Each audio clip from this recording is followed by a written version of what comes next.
ప్రయాణం అంటే కేవలం ఒక ప్రదేశానికి వెళ్లడం కాదు, కొత్త అనుభూతులను మనసులో దాచుకోవడం. అలాంటి అందమైన అనుభూతిని అందించే ప్రదేశమే కేరళలోని అలప్పుజ. బ్యాక్వాటర్ స్వర్గం, ప్రకృతి ప్రేమికుల కలల ప్రపంచం. ఈ ఉదయం అలప్పుజాలో అడుగుపెట్టగానే చల్లని గాలి, కొబ్బరి చెట్ల మధ్య వీచే సువాసన, ప్రశాంతంగా ప్రవహించే నీరు మనసును ఒక్కసారిగా ప్రశాంతంగా మార్చేస్తాయి. ఇప్పుడు మనం హౌస్ బోట్లో ప్రయాణం ప్రారంభిస్తున్నాం. ఈ ప్రయాణంలో ప్రతి క్షణం ఒక అందమైన జ్ఞాపకం.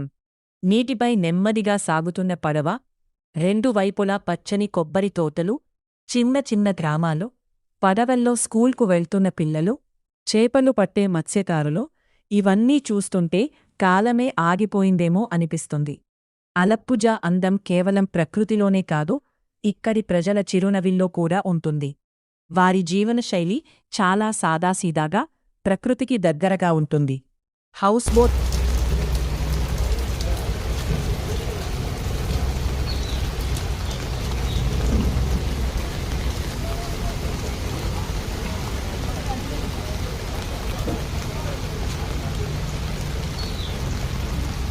లో చెప్పలేనంత అందంగా ఉంటుంది.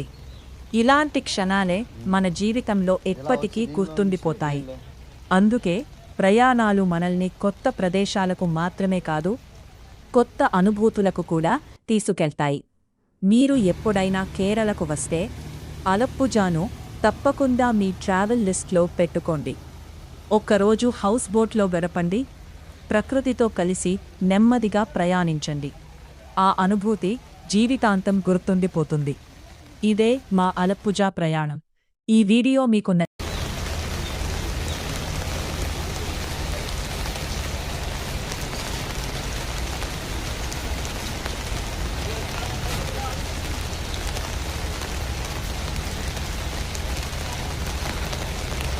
అలప్పుజాలో ప్రభుత్వ పడవ, గవర్నమెంట్ బోట్, తక్కువ ఖర్చుతో ప్రయాణం, Kerala state water transport department నిర్వహించే ప్రభుత్వ ఫెరీలు అలప్పుజ బ్యాక్ వాటర్స్ను చాలా తక్కువ ఖర్చుతో చూసే మంచి మార్గం.